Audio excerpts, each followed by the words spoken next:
Puji nama Tuhan, sekali lagi shalom. Apa kabarnya pada pagi hari ini? Semuanya sehat, amin. Cantik-cantik, cakep-cakep semuanya, haleluya. Mari Bapak Ibu kita bangkit berdiri bersama-sama di hadapan Tuhan pada pagi hari ini. Kita angkat kedua tangan kita di hadapan Tuhan. Kita bersyukur buat kebaikan Tuhan atas setiap hidup kita.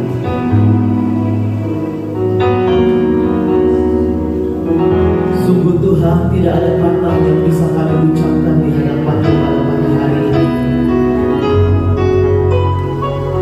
selain ungkapan syukur kami buat kebaikan Tuhan. Kebaikan-Mu yang tidak terhingga, yang tidak pernah habis dalam hidup kami. Terima kasih Bapa buat penyertaan-Mu dalam sepanjang 1 minggu ini Tuhan. Kalau kami boleh ada pada pagi hari ini bukan karena kuat dan hebat kami, bukan karena kegagahan kami, tapi semua semata-mata karena kebaikan Tuhan, karena penyertaan Tuhan yang sempurna atas hidup kami. Pada pagi hari ini Tuhan, kami datang menyiapkan hati kami di hadapan Tuhan. Kami datang merendahkan hidup kami semuanya di hadapan Tuhan. Kami rindu kehadiran-Mu Tuhan melingkupi kami pada pagi hari ini. Kami rindu Tuhan hadirat-Mu memenuhi tempat ini Bapa, melawat setiap kami yang hadir pada pagi hari ini. Terima kasih Tuhan. Kami serahkan dari awal, pertengahan hingga akhirnya, dan biarlah jadi sesuai dengan kehendak-Mu. Di dalam nama Tuhan Yesus. Haleluya. Silakan duduk Bapak Ibu yang dikasihi Tuhan. Mari kita mau bersyukur di hadapan Tuhan. Haleluya.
See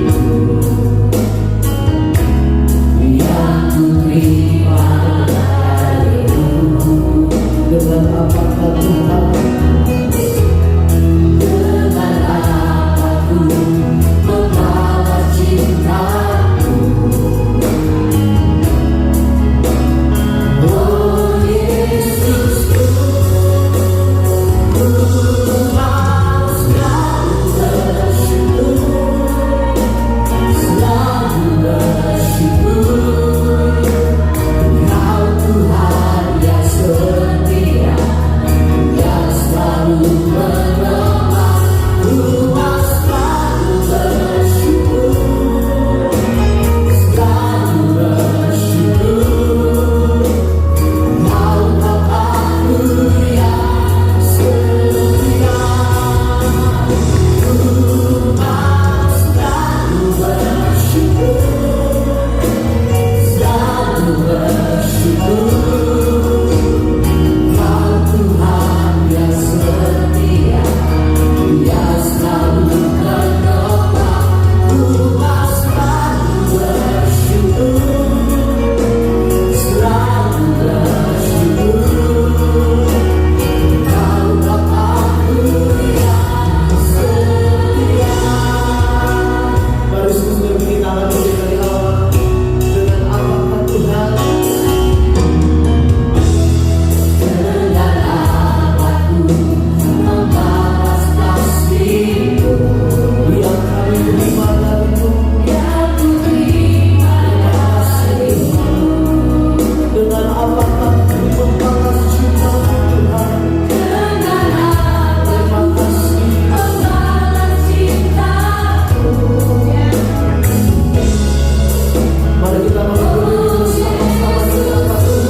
yang terbaik.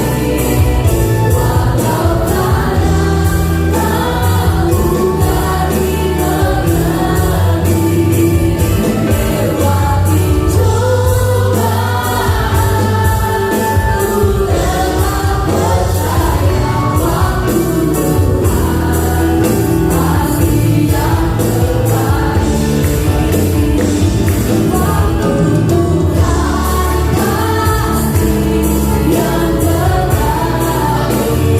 Waktu Tuhan pasti yang terbaik. Walau kadang aku dari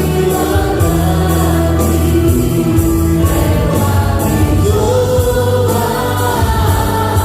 ku tetap percaya waktu Tuhan pasti yang terbaik.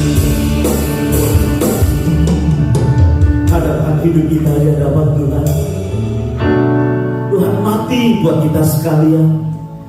Dia mau ada sesuatu buah yang dihasilkan di dalam kehidupan kekristenan kita. Dia tidak mau ada suatu kekristenan yang suam-suam. Karena kita berkata, orang yang suam nanti akan dimuntahkan oleh Tuhan. Bapak Ibu yang dikasihi Tuhan, mari bangun hidup kita menjadi orang-orang yang memiliki roh yang menyala di hadapan Tuhan.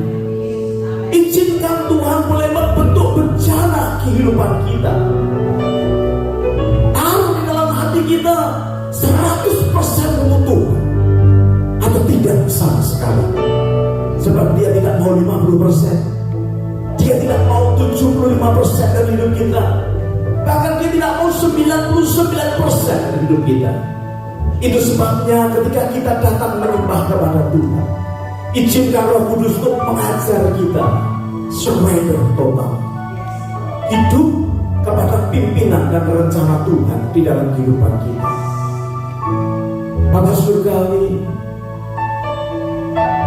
kami tahu banyak hal yang harus kami hadapi hari-hari ini, tetapi Kau sudah mati di atas kayu salib dan berkata, it is finished. Sudah Aku kerjakan anak-anakku, sudah Aku kerjakan segalanya buat Engkau. Bapak Ibu yang dikasihi Tuhan, pagi hari ini hadapkan mata hati kita kepada Tuhan dengan hati yang rendah. Kita minta jamahan tangan kasih Tuhan.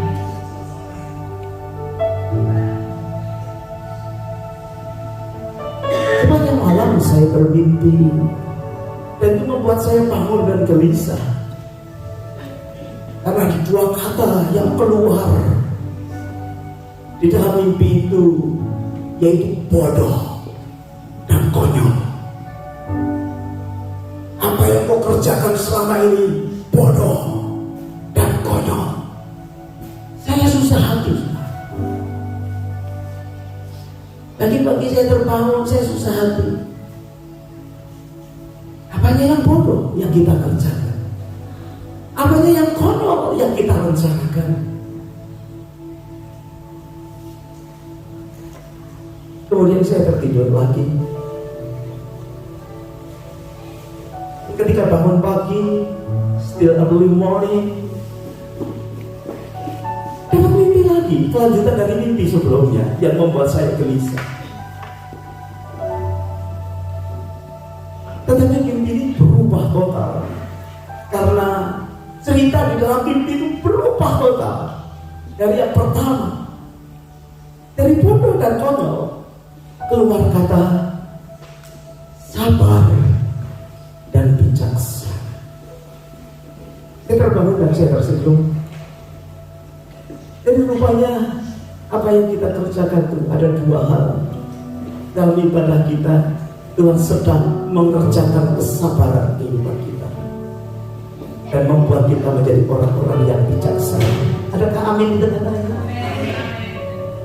Jadi mengiring kepada Tuhan, melayani Tuhan itu bukan masalah apa yang kita bisa buat untuk pekerjaan Tuhan, tetapi Tuhan mau berkata, bukan apa yang bisa kau buat, tetapi mengapa engkau berbuat itu untuk Aku. kasih yang luar biasa. Bapak Ibu, kita bisa berbuat banyak hal karena kita dilatih, kita diberi kesempatan untuk melayani, untuk memuliakan nama Tuhan. Tetapi Tuhan itu sedang mengerjakan dengan kesabaran dan dengan kebijaksanaannya, yaitu motivasi dalam hidup kita. Mengapa kita mengerjakan ini dan itu? Itu yang dilihat oleh Tuhan. Sabarlah di dalam proses perjalanan kehidupan kita. Bijaksanalah menjadi anak-anak Tuhan, karena waktu Tuhan adalah waktu yang terbaik. Kita nyanyikan lagu ini dengan segenap hati. Siapkan hati kita untuk taburan firman Tuhan. Waktu Tuhan pasti yang terjadi, walau kadang ragu lagi mengerti, lewati cobaan, ku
tetap percaya waktu Tuhan pasti yang terbaik.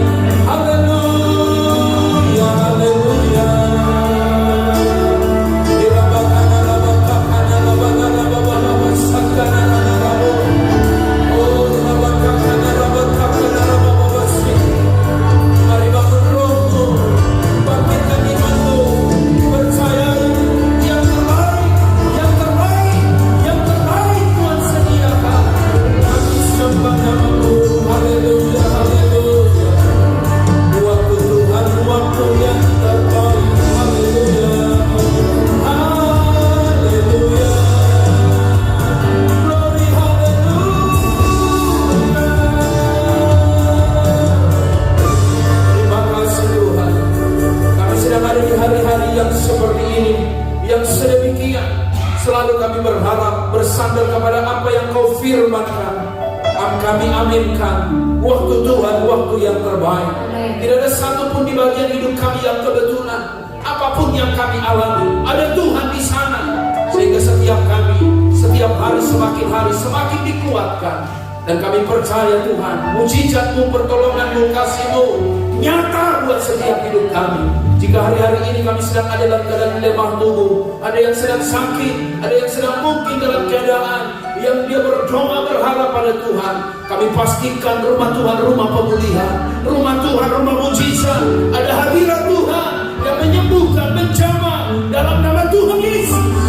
Sehingga setiap kami datang tidak sama kami pulang, kami mendapatkan mujizat pertolongan-Mu, kasih-Mu yang sungguh-sungguh nyata.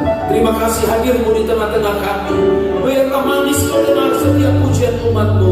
Terima kasih untuk setiap pewahyuan yang Engkau sudah sampaikan, untuk mengingatkan setiap kami, sungguh Engkau ada dalam setiap kehidupan kami, tidak akan pernah dibiarkan sendiri, karena kami yakin Engkau hadir bersama dengan hidup kami.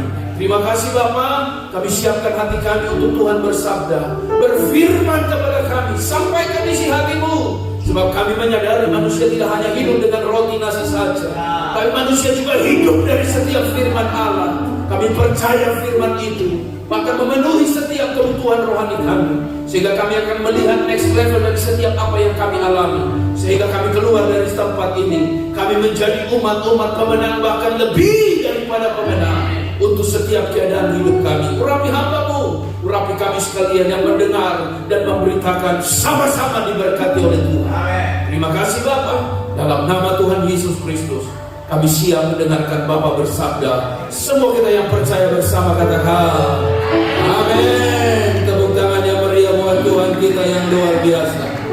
Silahkan duduk Bapak Ibu Saudara sekalian yang diberkati Tuhan. Salam sejahtera buat setiap kita. Shalom. Puji Tuhan, Christmas on July dikatakan oleh Australia, karena memang di Australia ini bulan Juli itu adalah sesuatu banget. Ya, hujannya cuma sebentar, yaitu sebentar-sebentar hujan, sebentar-sebentar hujan. Gak terasa sudah berapa jam ini hujan, 24 jam lebih hujan dan hujan. Iman kita tidak berubah, hujan berkah. Amin. Beri tepuk tangan dulu buat Tuhan kita yang baik. Haleluya. Baik, puji Tuhan, kesempatan yang baik. Saya percaya tidak kebetulan saya akan menyampaikan firman Tuhan buat Bapak Ibu. Sebelum saya menyampaikan khotbah, ada di tengah-tengah kita hamba Tuhan, yaitu Pastor Andi Mamora. Luar biasa. Iya, kalau Pak Haryono bilang dulu mudanya itu Pak Haryono kayak Pak Andi. Ya, saya masih ingat itu waktu di retret bilangnya seperti itu. Saya nggak tahu itu nubuatan atau pewahyuan, saya kurang tahu. Tapi saya setuju juga Pak. Jadi mudanya Pak Haryono itu Pak Andi. Nah, Pak Andi ini adalah seorang hamba Tuhan. Dia bersama keluarga datang dari Surabaya untuk holiday ke sini, bawa anak-anak pas liburan sekolah. Lalu hari Selasa depan dia akan pergi ke Gold Coast, 3 hari di sana bawa anak-anak jalan-jalan. Kemudian 3 hari kemudian pergi ke Brisbane. Dari Brisbane lalu kemudian Singapura menginap 3 hari. Lalu kemudian habis itu pulang ke Indonesia karena anak-anak pun mereka harus sekolah. Jadi dulu dia datang sendiri waktu retret, dan kemudian datang pernah bersama dengan keluarga. Dan waktu itu ada anak kecil mereka yang belum lahir dan lahir di Indonesia. Jadi sekarang mereka jadi vokal grup, 4 orang sudah mereka datang. Wow. Jadi mari kita sambut dengan tepuk tangan. Mereka akan memberikan kesaksian lagu dan kesaksian bagaimana Tuhan menolong mereka. Silakan Pastor Andi.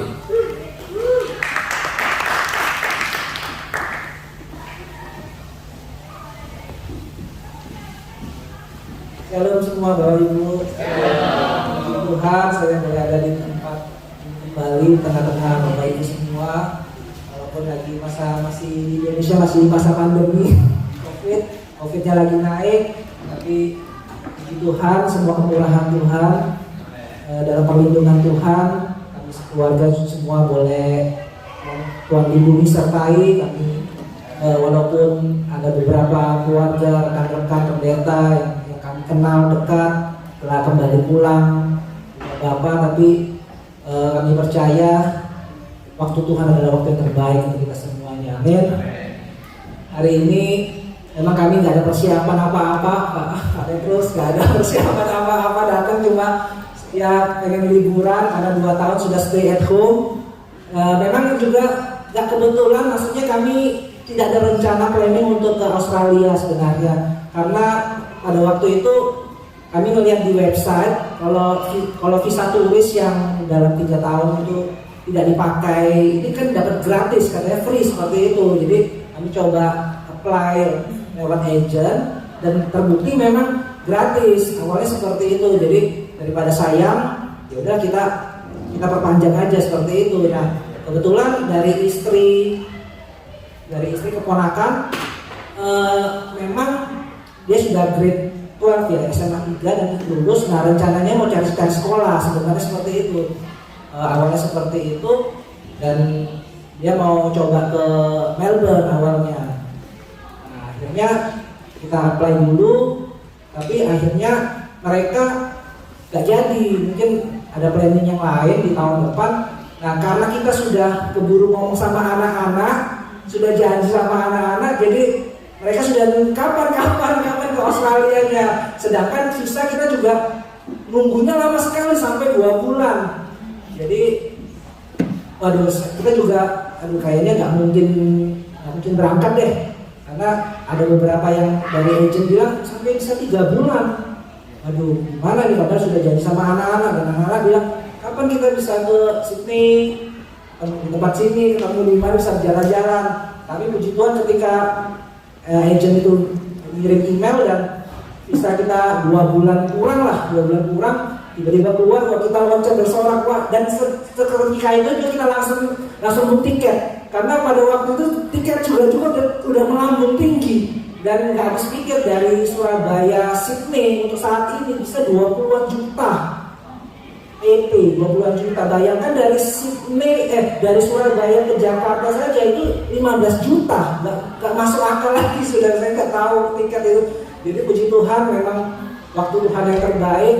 Walaupun kami datang kena hujan berkat sepanjang hari, saya juga sempat ngomong dengan Pak Gret.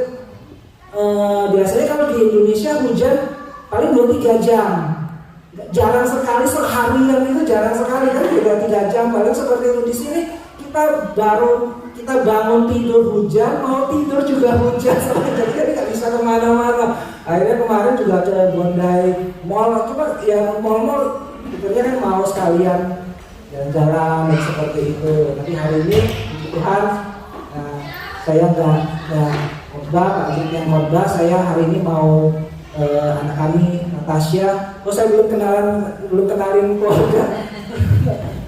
Istri saya Yohana. Ya boleh.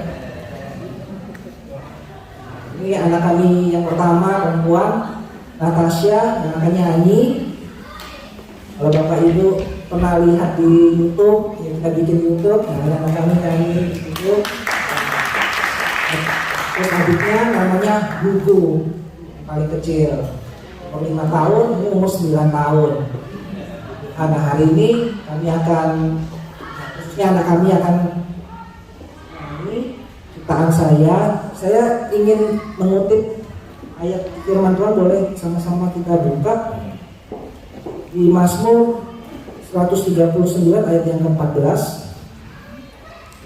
ayat yang tidak asing lagi bagi kita semua. Aku bersyukur kepadamu oleh karena kejadianku dahsyat dan ajaib. Ajaib apa yang kau buat dan jiwaku benar-benar menyadarinya. Kita percaya bahwa kejadian kita dahsyat dan ajaib, tidak ada kebetulan dalam hidup kita. Amin. Setelah itu Mazmur 103 ayat yang ke-13, seperti Bapa sayang kepada anak-anaknya, demikianlah Tuhan sayang kepada orang-orang yang takut akan Dia. Jadi kami akan nyanyikan ciptaan saya, ciptaan yang sederhana. Mungkin Bapak Ibu bisa sama-sama ikut nyanyi supaya tidak nervous juga.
Terima kasih, luar biasa. Jangan lupa like, share, and subscribe.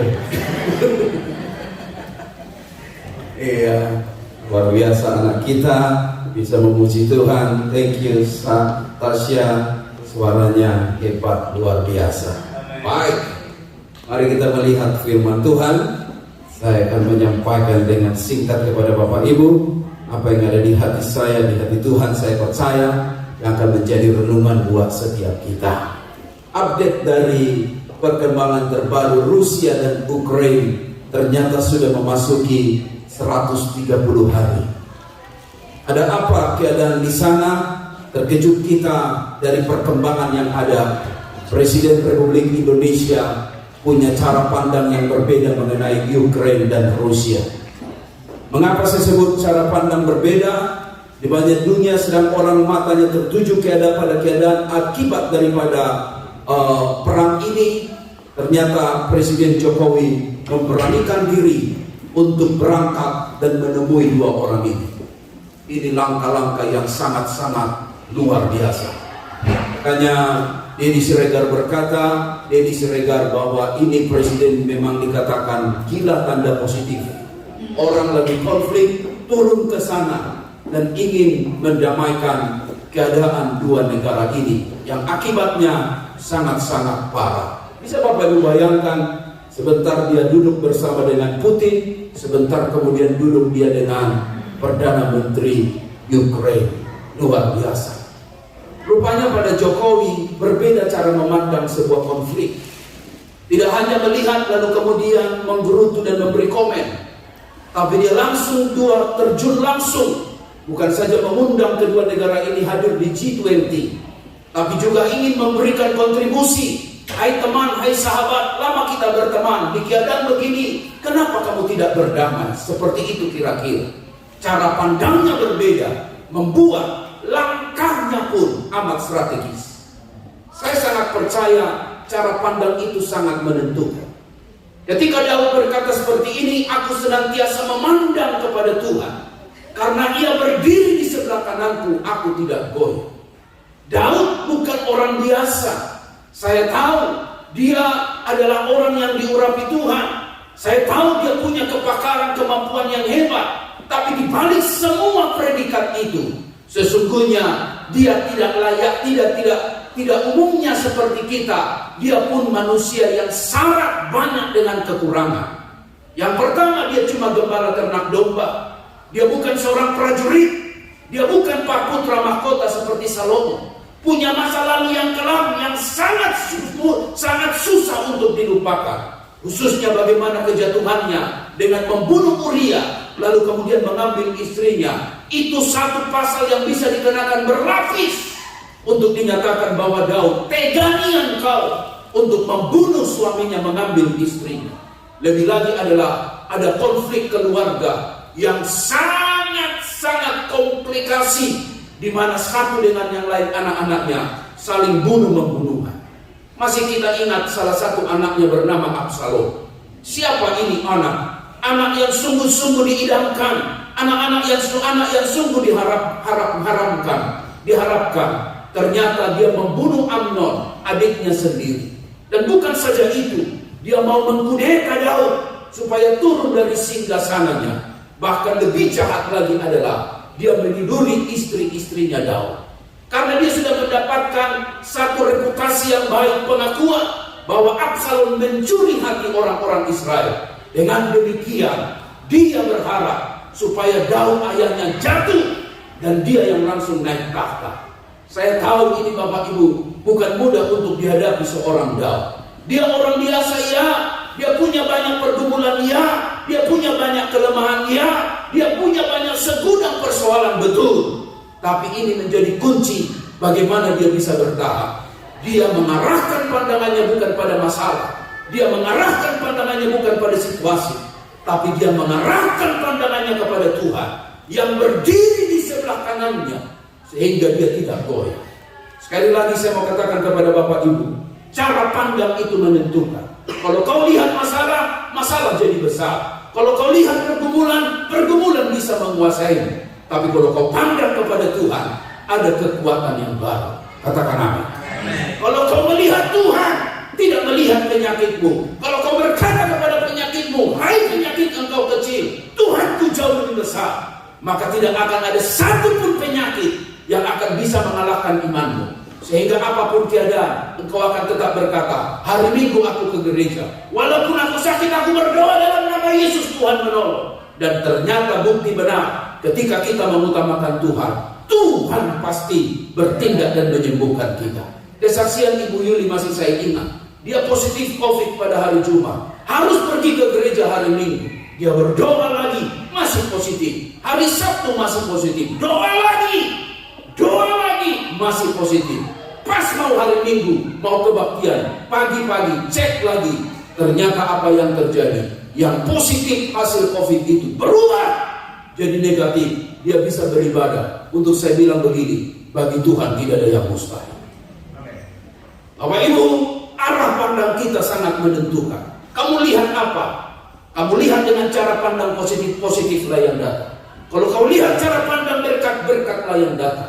Tapi kalau hanya ada persungutan, komplain, persungutan, lalu kemudian marah kiri kanan, lalu yang terjadi adalah bisa jadi berkat berubah menjadi kutuk. Sekali lagi, ubah cara pandang. Di depan ini saya tunjukkan sebuah gambar. Apa yang Anda lihat? Panda.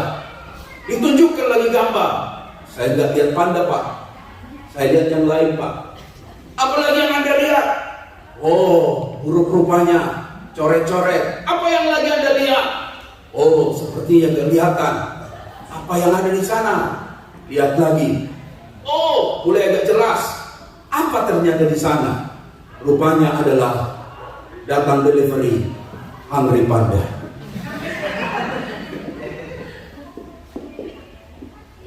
Cara pandang kita tentu berbeda. Dan cara pandang itu sangat menentukan.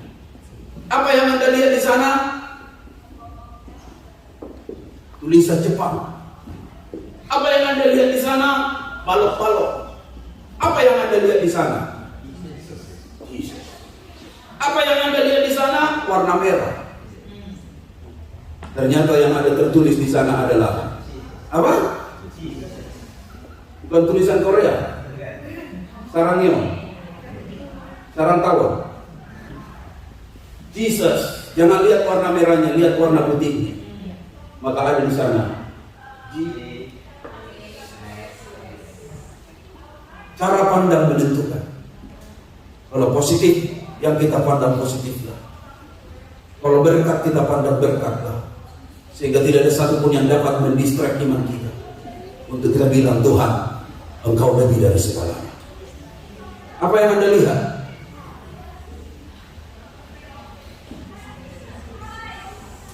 Can you see Jesus? Ibu ini, luar biasa Ibu ini. Langsung dia nomor 1. Maaf, saya tidak bawa sepeda.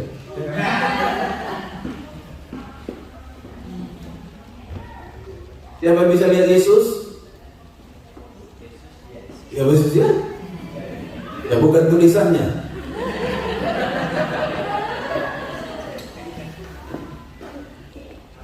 Memang Yesus kan?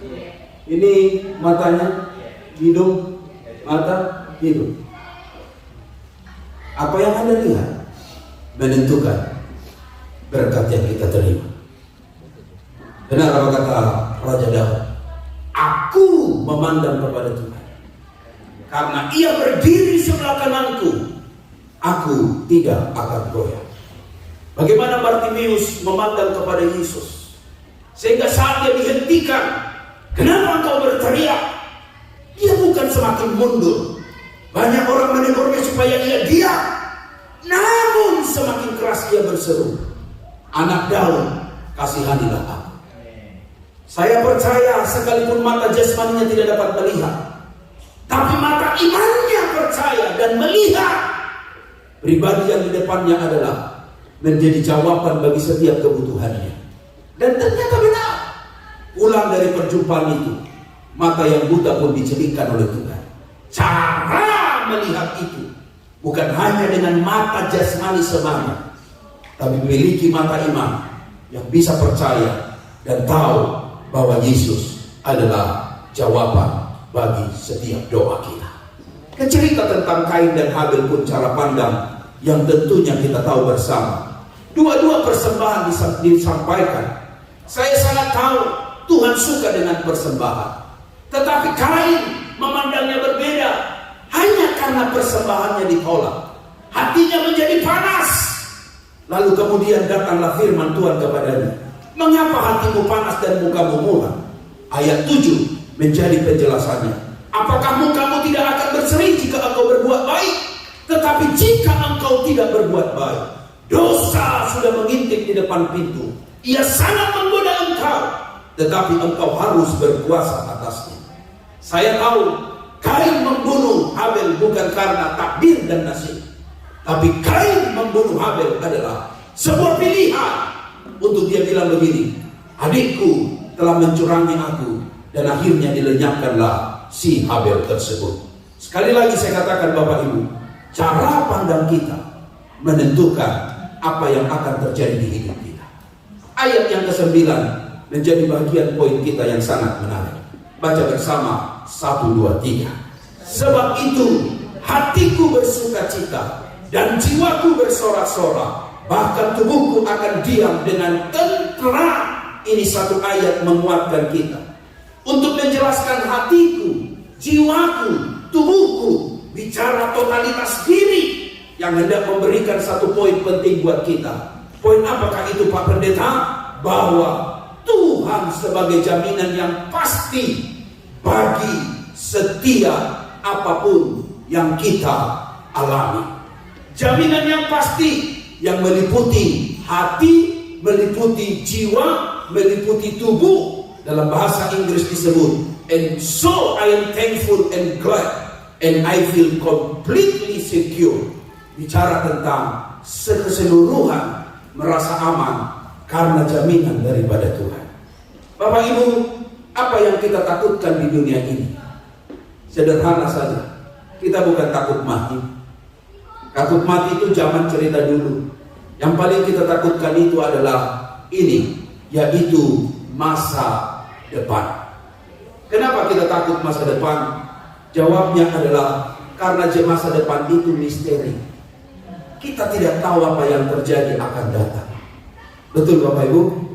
Jangankan itu, bagaimana hidup kita tidak tahu. Masa depan studi kita, masa depan pelayanan kita, masa depan keluarga kita, masa depan anak-anak kita. Misteri besar. Karena apa? Coba lihat sekarang apa yang sedang terjadi. Apa yang terjadi di sana? Waduh, perang. Rusia aja berani bom Ukraine, itu menggentarkan seluruh negara. Sampai dibilangnya begini, wow, kok beraninya nyerang tetangga. Udah mulai dia tidak takut sekalipun dengan PBB. Bayangkan Bapak Ibu, sudah ada berkuar-kuar teganian, tetap juga dibom. Perang di mana-mana. Lebih lagi apa? Ini nih virus yang baru nih. Apa nih? Cacar nyet.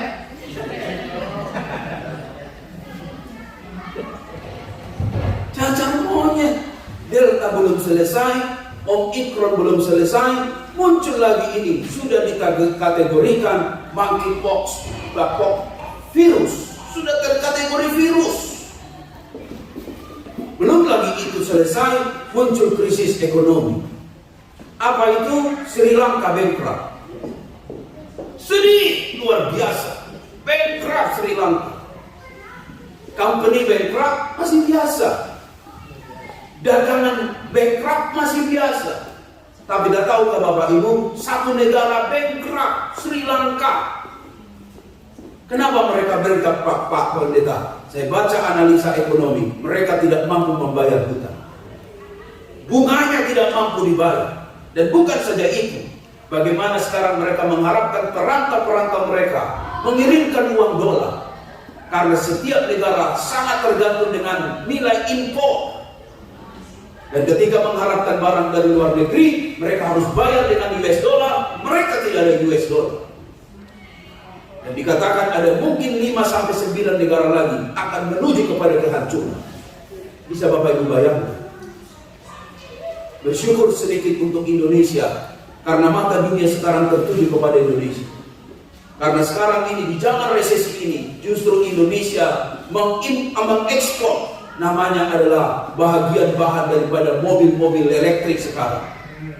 Sampai sedemikian hebatnya mata daripada siapa itu, Elon Musk melirik, karena kemudian ada di sana sumber daya alam dalam bentuk energi untuk mobil listrik. Demikian penjualan batubara luar biasa. Dan saya percaya Bapak Ibu, apa yang sedang terjadi di dunia ini, saya tahu memang Tuhan Maha tahu untuk semua itu. Tetapi ini menggentarkan kita. Apalagi yang mau kawin, yang mau menikah ini nggak tahu saya. Bulan berapa lagi itu? September, Oktober. Di catatan saya bulan Oktober. Saya tidak tahu di catatan Jeffrey ini bagaimana nih. Pospon ya.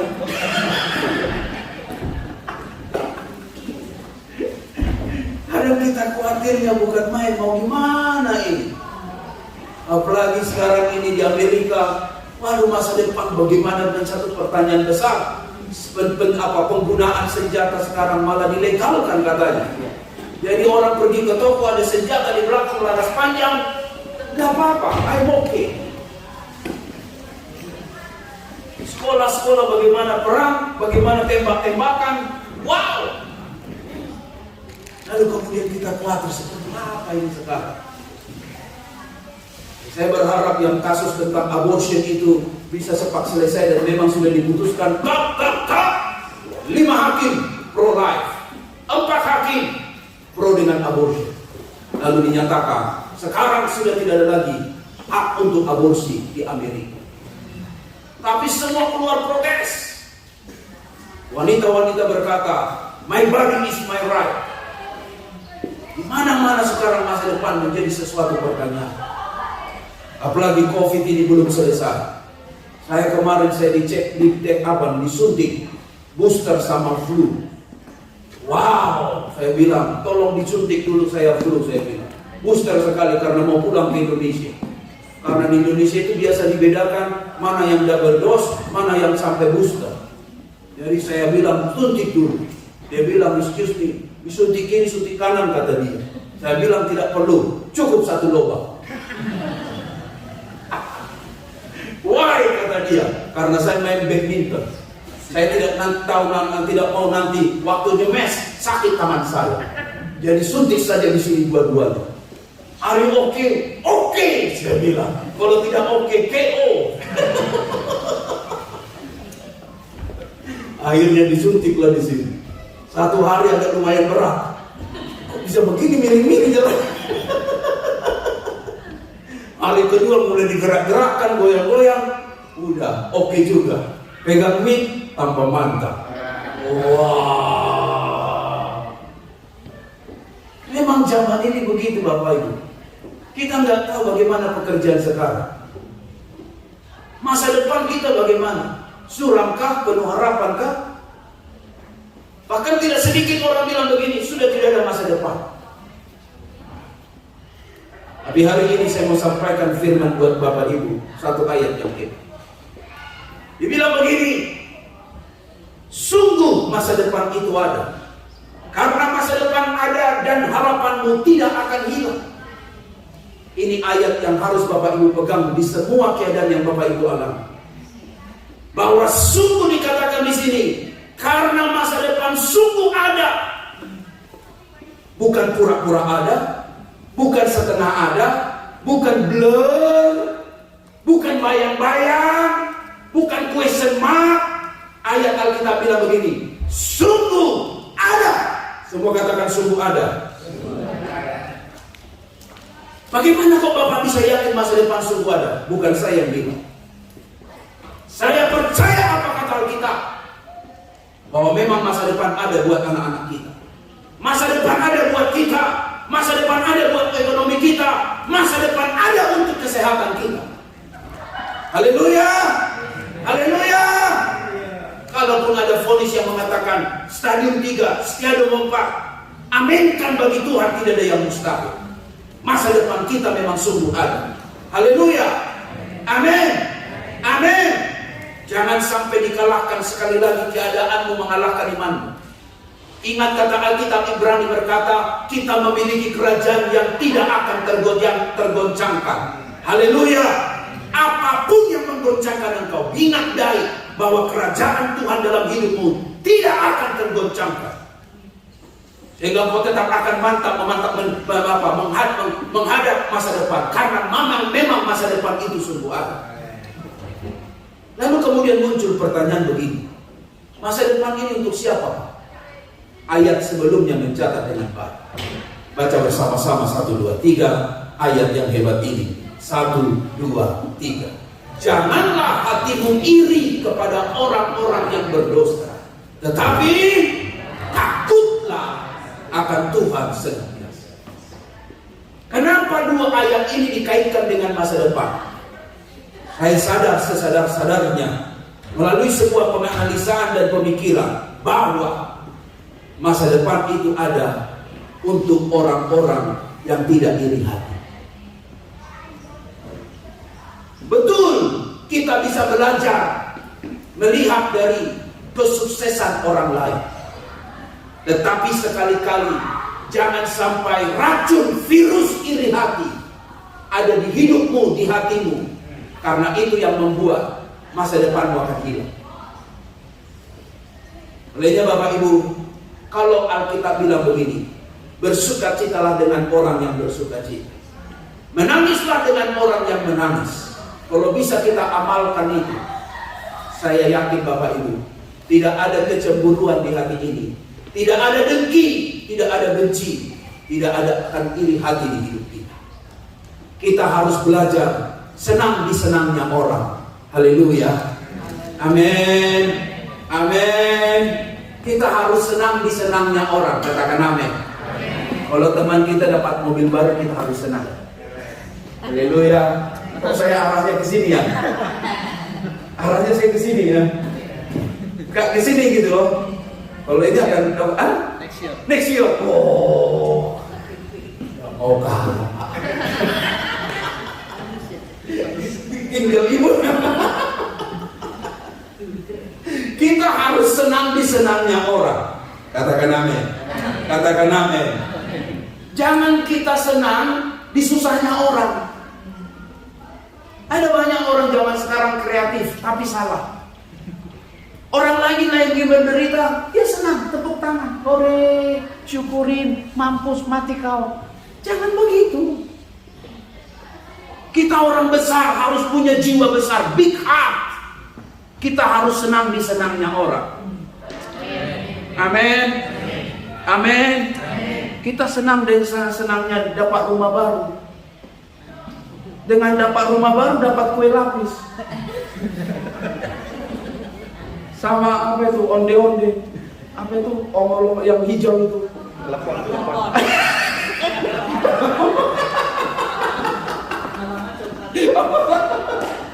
Dan orang bule itu nggak bisa bikin kue klepon itu, karena dia pernah buat penelitian gimana kok bisa masuk warna coklat di dalam itu.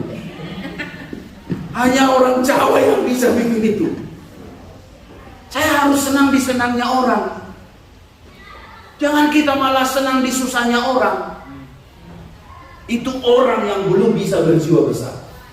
Makanya kalau ada perempuan jalan pakai anting-anting, puji Tuhan. Jangan, pasti pinjam, utang itu orang. After pay. Jangan kuat-kuat after pay. Itu utang modern. Pasti itu minjem. Jangan begitu, bos. Orang dapat mobil baru kita senang, orang dapat rumah baru kita senang, orang diberkati Tuhan naik gaji kita senang.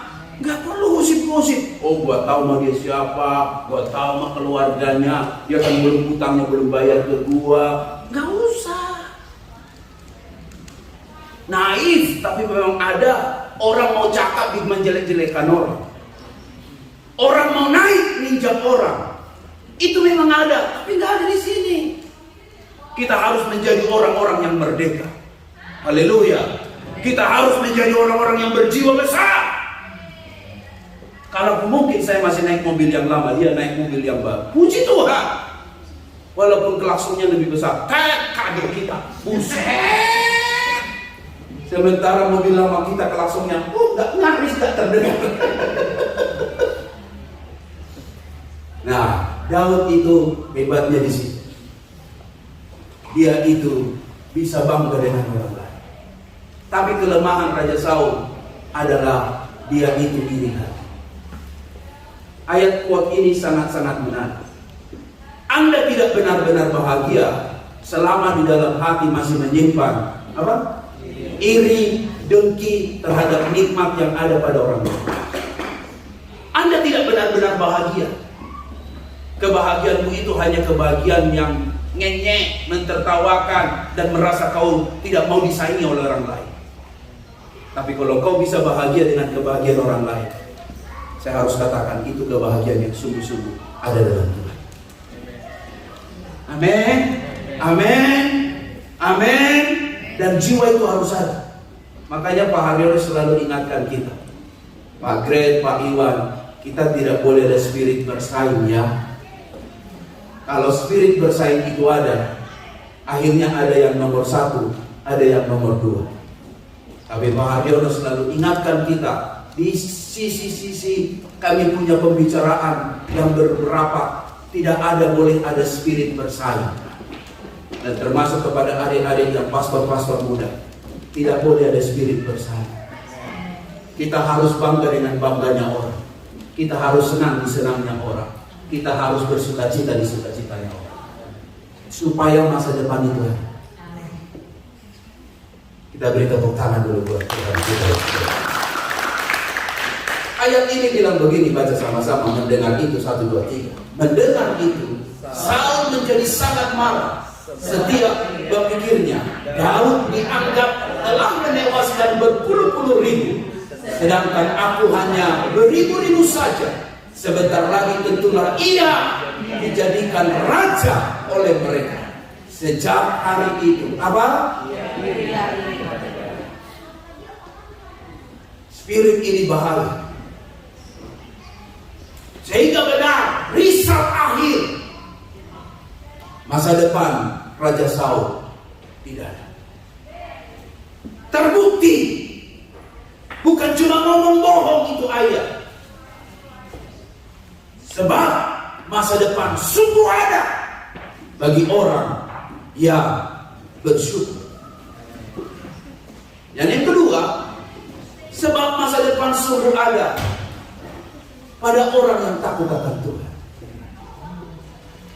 Sejauh engkau masih takut sama Tuhan, kau tidak perlu ragu masa depan anak-anak.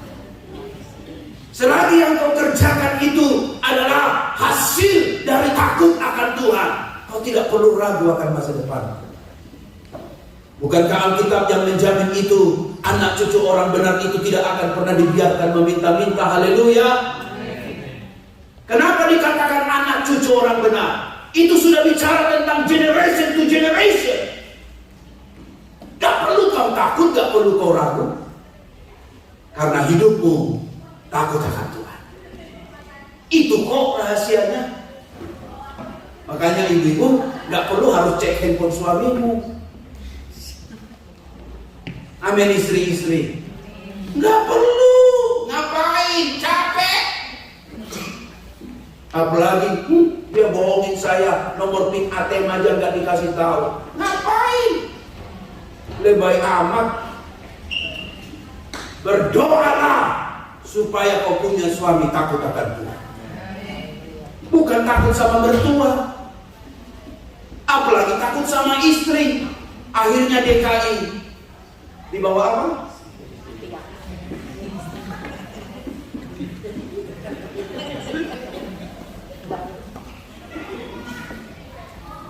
Gak perlu. Berdoa istrimu takut akan Tuhan, suamimu takut akan Tuhan. Itu yang terpenting. Ngapain dia takut sama kita? Hanya takut sama CCTV. CCTV bisa ditutup. hanya takut sama kamera. Kamera bisa dikibulin. Tapi berdoalah supaya suamimu takut Tuhan. Berdoalah supaya istrimu takut akan Tuhan. Berdoalah supaya anak-anakmu takut akan Tuhan. Dan kalau itu terjadi, masa depan sungguh ada.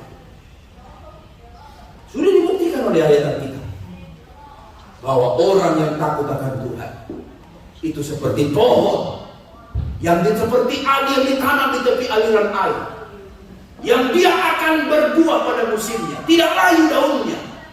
Apapun dikerjakannya dibuatnya berhasil. Tetapi orang yang tidak takut akan Tuhan, mereka itu seperti sekam yang begitu mudah ditiupkan angin, lenyap tanpa bekas. Demikianlah orang-orang yang jauh dari Tuhan.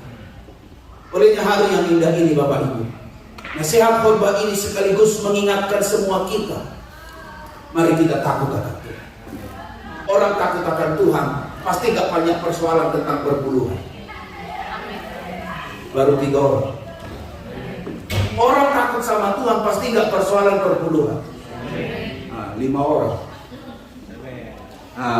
Baru 1 mulai lemas. Kalau orang takut sama Tuhan, pasti dia bilang begini, pemerintah aja minta 30% pajak, gua kasih. Masa Tuhan cuma 10%? Jadi ribet. Seharusnya nggak jadi ribet. Menyukakan pajak aja 30% Anda bayar. Masa cuma Tuhan minta 10% kamu nggak bisa kasih?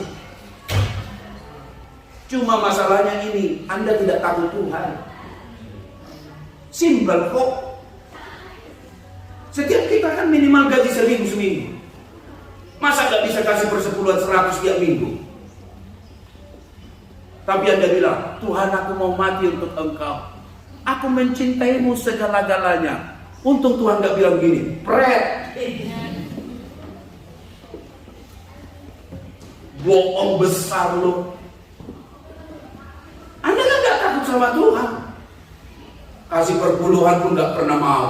Kasih persembahan $5. Cuma bilang, Tuhan berkati aku berkelimpahan. Ngasih $5 berkelimpahan. Ini tidak ada khotbah titipan di sini. Saya hanya khotbah apa yang Tuhan beritahu kepada saya. Untuk saya mau katakan begini, khotbah untuk saya mau katakan lihat hidup saya. Mari kita belajar takut akan. Sama juga dengan ibadah kita, apapun yang kita kerjakan. Seperti yang dikatakan oleh Yosua, beribadahlah dengan rasa takut akan Tuhan. Gak boleh main-main. Baik dalam hubungan, sikap hati, maupun terhadap orang sesama kita. Kalau ada spirit takut akan Tuhan, kita lebih gentar menghadapi Tuhan daripada menghadapi pendeta kita. Seharusnya aku lebih takut sama Tuhan daripada manusia. Itu yang dikerjakan Yosua. Sehingga Yosua di dalam kepemimpinannya diberkati Tuhan luar biasa. Saya nyatakan Yusuf, Yosua finishing well dalam pelayanannya. Mengapa? Karena dia membawa bangsa Israel takut sama Tuhan dan beribadah kepada Tuhan. Ayat ini sangat bagus. Dan janganlah kamu takut kepada mereka yang dapat membunuh tubuh, tetapi yang tidak berkuasa membunuh jiwa. Takutlah terutama kepada Dia yang berkuasa membinasakan baik jiwa maupun tubuh di dalam mana? Keras ayat ini, tapi menyadarkan kita Bapak Ibu bahwa masa depan sungguh ada bagi mereka yang takut sama Tuhan. Haleluya, haleluya. Apa bahasa lain daripada jubah atau jas orange orang koruptor ini? Jawabnya sederhana, karena tidak ada takut akan Tuhan. Kalau para koruptor itu takut sama Tuhan, gak mungkin makan uang rakyat. Tapi memang sayang, banyak pejabat tapi hatinya tidak merakyat. Kok kayak mata Najwa? Banyak pejabat betul dipilih rakyat jadi wakil rakyat, tapi hatinya tidak merakyat. Karena apa? Dia tidak takut sama Tuhan. Akhirnya bisa hilang jabatan hanya karena satu tabiat yang tidak baik. Bapak Ibu Saudara sekalian yang dikasihi Tuhan, Mazmur 16 ayat 10 sampai 11, ayat terakhir yang bisa kita baca, poin yang kedua terakhir saya ingin sampaikan Bapak Ibu. Baca bersama dengan kuat 1, 2, 3. Sebab Engkau tidak menyerahkan aku ke dunia orang mati, dan tidak membiarkan orang kudus-Mu melihat kebinasaan. Engkau memberitahukan kepadaku jalan kehidupan. Di hadapan-Mu ada sukacita berlimpah-limpah. Di tangan kanan-Mu ada nikmat kesenantiasa. Ini bicara apa? Tentang jalan kehidupan, sukacita berlimpah-limpah, ada nikmat senantiasa. Poin saya yang kedua adalah Tuhan sebagai tempat perlindungan yang aman. Tidak ada tempat yang lebih aman daripada di hadapan Tuhan. Dan itu jelas nyata. Ada jalan kehidupan katanya. Ada sukacita yang berlimpah-limpah. Juga ada kenikmatan senantiasa. Kalau kita berbedah kembali ayat ini, memang benar bahwa sedang berbicara kepada kita. Tuhan itu Tuhan yang maha baik. Katakan amin. Dia tidak menyerahkan kita ke dunia orang mati. Kesaksian dari Pastor Andi tadi memang betul. Tuhanlah yang melindungi kita di masa COVID yang begitu luar biasa itu. Kadang-kadang sudah tidak ada harapan, tapi saat tidak ada harapan kita berseru kepada Tuhan, dan Tuhan melindungi kita. Benar, sangat susah. Luar biasa. Ada orang beli oksigen, ada buat ini, buat itu. Bahkan tidak sedikit orang yang mendahului kita untuk mereka menyerah dengan keadaan COVID yang ada. Tapi kalau kita hidup hari ini, sungguh itu semua karena Tuhan yang maha baik. Yang kedua, ada kelimpahan sukacita. Yang ketiga, ada kebahagiaan. Bapak Ibu, Tuhan kita itu perlindungan yang aman. Berlindunglah padanya, engkau akan aman, dan engkau akan menikmati kenyamanan di dalam Dia. Saya buka tadi dengan cerita Jokowi dari Ukraina dan Rusia. Saya tutup untuk mau cerita kepada Bapak Ibu. Menariknya, Pak Jokowi ini orangnya suka kedamaian. Cerita tentang namanya baju, saya melihat kesederhanaan yang begitu luar biasa. Bisa bayangkan Pak D ini pergi ke Ukraina, bajunya cuma seperti itu. Punya baju putih, tangannya dilipat, sepatu apa itu? Kayaknya ini hampir sebelahnya dijual di Cibaduyut. Iya kan? Sederhana sekali. Tapi misi di hatinya ingin damai itu sangat kurang. Saya yakin dia punya filosofi seperti ini yang selalu dibicarakan Gus Dur. Satu musuh terlalu banyak, 1000 teman masih kurang. Orang yang berlindung di dalam lindungan Tuhan yang aman akan selalu melihat bahwa setiap jalan-jalan hidup kita adalah jalan perdamaian, jalan persahabatan, bukan jalan permusuhan. Amin. Hari ini kalau engkau punya musuh, belajar berdamai. Karena satu musuh terlalu apa? Terlalu banyak. Jangan seperti Hotman Paris, bangga sekali. Dia bilang, Holy Wings tutup karena gue banyak musuh, kata dia.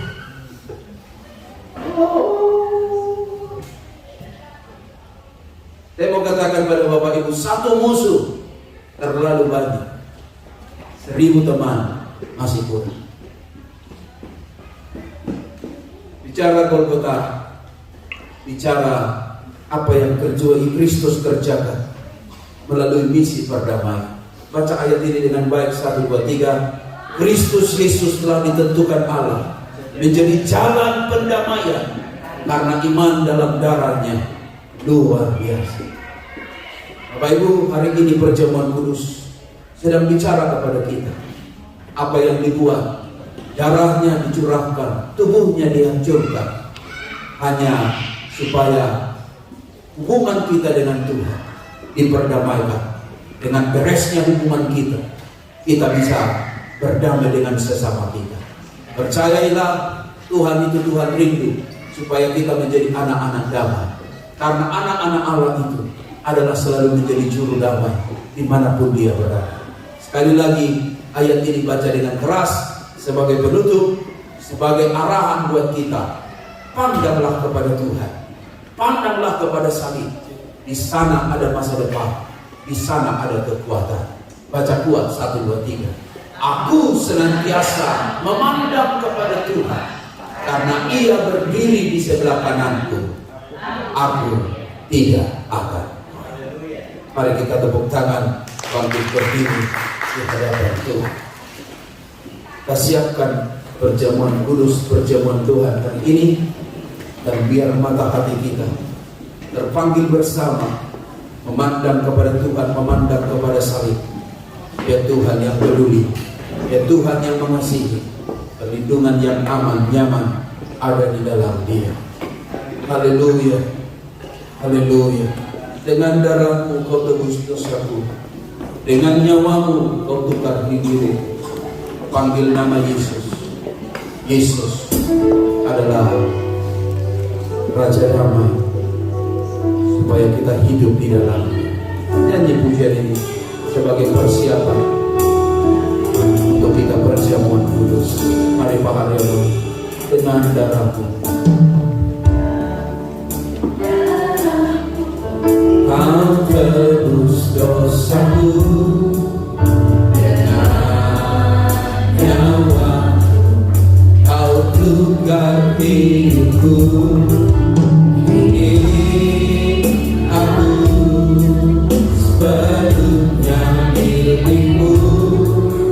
Akulah anakmu. Dengan darahmu Kau tebus dosaku, dengan nyawamu Kau tukar hidupku, tukar hidupku. Ini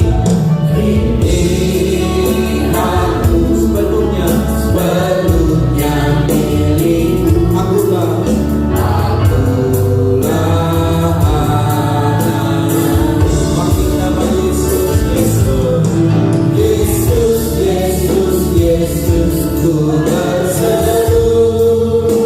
Yesus, Yesus, Yesus, Yesus, ku panggil nama pengabdianku, pengabdianku hanya padamu.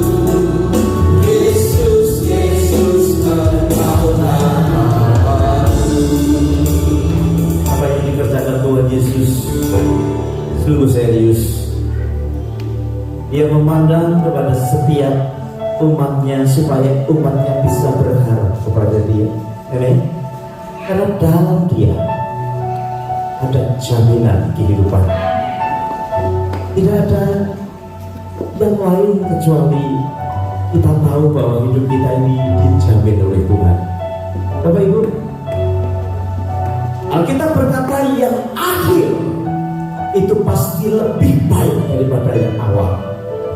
Dan sampai hari ini kita masih mengalami sesuatu yang tidak baik, yang belum berakhir.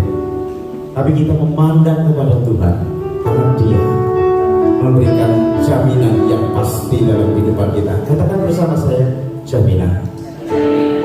Yang kedua, kita mendengar bahwa hari ini yaitu tempat perlindungan yang aman. Tidak ada tempat yang aman di dunia ini. Tetapi ketika kita memutus untuk memandang kepada Tuhan, Dia memberikan kedamaian, kebahagiaan, dan jaminan keamanan. Bapak Ibu, roti dan anggur ada di tangan kita. Mari kita akan sama-sama mengangkat di hadapan Tuhan. Kita minta supaya firman Tuhan dimeteraikan di dalam setiap kehidupan kita. Tundukkan kepala saudara. Mari kita berdoa kepada Tuhan. Katakan, Tuhan, Kau itu tempat kami untuk bersandar. Kau memberikan jaminan yang luar biasa, dan Kau memberikan ketenangan di dalam hidup ini. Bapak surga, ini kami datang dengan iman Roti dan anggur merupakan jaminan dalam kehidupan kami, merupakan tujuan ketika kami mencari keamanan di dalam Engkau Tuhan. Kau memberkati, kau sudah mati di atas kayu salib itu serius. Ajari umatmu tahu bahwa ini adalah perkara yang serius, bukan hanya sekedar beragama.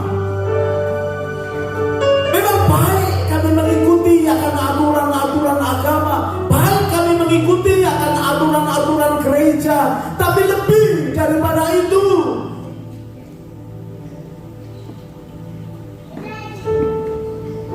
kami harus menjadi serupa dan segambar dengan Tuhan. Itu sebabnya setiap hari Kau memurnikan kehidupan kami. Terima kasih ya Tuhan. Kami angkat roti kami dengan tangan kami ke atas, kami berserah kepada-Mu. Bapak Ibu, perhatikan firman Tuhan, sebab apa yang telah Kuteruskan kepada-Mu telah Aku terima dari Tuhan, yaitu bahwa Tuhan Yesus pada malam waktu Ia diserahkan mengambil roti, dan sesudah itu Ia mengucap syukur atasnya, Ia memecah-mecahkannya dan berkata, inilah tubuhku yang diserahkan bagi kamu. Perbuatlah ini menjadi peringatan akan aku. Mari kita akan makan bersama-sama di dalam nama Tuhan Yesus. Haleluya.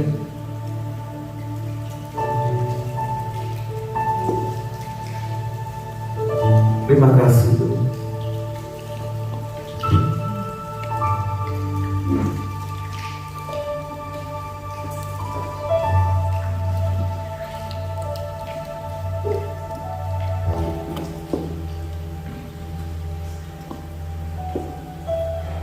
Saatnya kita akan mengangkat cawan kita dengan tangan ke atas.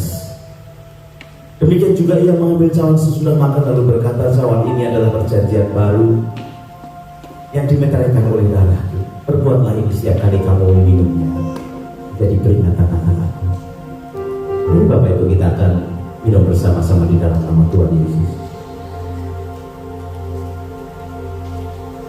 I surrender all, I surrender all. Yang kita pujian ini berdoa bagi kita sekali.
Tubuhmu dan darahmu mengingatkan kami kembali untuk korbanmu yang luar biasa, untuk kami tetap senantiasa memandang kepada berkat-Mu atas umat-Mu yang lemah dikuatkan, yang susah dihiburkan, yang sakit disembuhkan. Terima kasih Tuhan, katakan firman-Mu dalam kehidupan kami. Kami sungguh mengucap syukur hari ini untuk kebaikan Tuhan dalam hidup kami. Di dalam nama Yesus kami berdoa dan mengucap syukur. Semua kita berkata, beri tepuk tangan yang kuat. Bagi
Haleluya.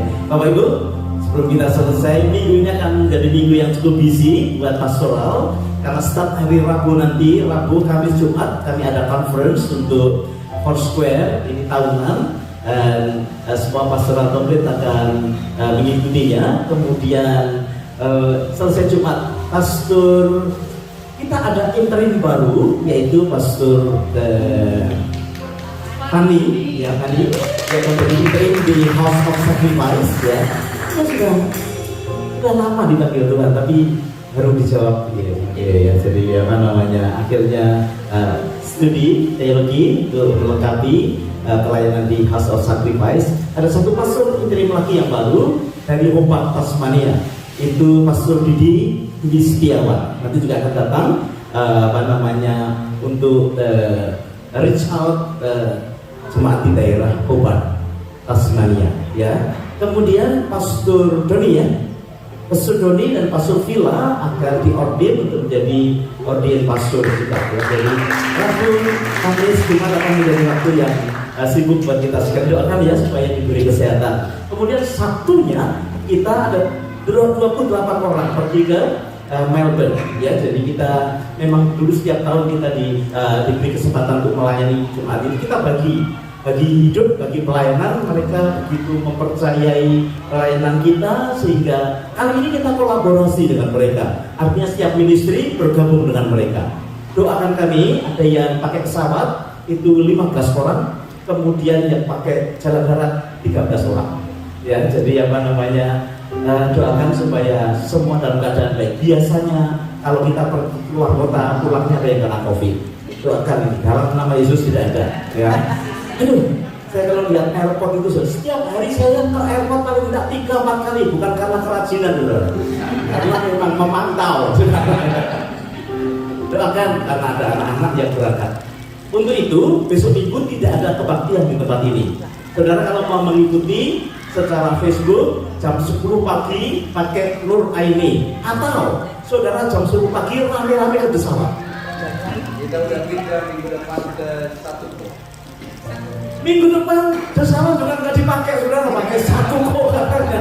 Satu Ko itu Ubud, ya, Ubud, ya. Jam 10 masih lama. Bagi Bapak Ibu yang tidak yang tertinggal, saudara bisa kebaktian di sana, ya. Satu Ko jam 10. Itu kurang satu ya, Pak? Ya, jadi bisa ibadah di sana. Sabtu pun cukup besar tempatnya, jadi saya rasa jangan kecil lagi. Atau saudara bisa mengikuti ibadah kami secara online, ya. Oke? Ada pertanyaan? Tidak ada, ya. Jadi kita clear. Minggu depan jangan datang ke sini kemudian telepon saya, Pak, kok pintunya nggak dibuka? Kami ada di telepon, ya. Baik, kemudian minggu yang akan datangnya lagi kita akan bersama-sama ibadah lagi. Mari kita akan selesai dengan ibadah kita. Bapak, terima kasih untuk kebaikan-Mu dalam kehidupan kami. Sebentar anak-anak-Mu pulang, biar Kau memberikan sejahtera yang luar biasa. Persiapan conference kami bawa dalam tangan Tuhan. Juga persiapan pelayanan di Melbourne juga Tuhan berkati. Yang berdoa memberi cuaca yang paling baik sehingga kami boleh mengerjakan pekerjaan Tuhan dengan bebas, penuh sukacita. Dan Kau memberkati jemaat yang di Melbourne yang sudah mengundang kami semua juga untuk boleh berkolaborasi di dalam ibadah KKR, ibadah perayaan ibadah raya mereka, ya Tuhan. Terima kasih untuk kesempatan yang Tuhan beri. Kami mau percaya bahwa Engkau mendatangkan kebaikan buat sikap jemaat di tempat ini. Bapak Ibu yang dikasih Tuhan, mari kita kedapkan tangan kita di hadapan Tuhan. Pulang dengan membawa berkat yang besar dari Allah Bapa, cinta kasih dari Tuhan kita Yesus Kristus, dan persekutuannya di dalam Roh Kudus menyertai Bapak Ibu saudara sekalian sekarang bahkan sampai selama-lamanya. Semua kita berkata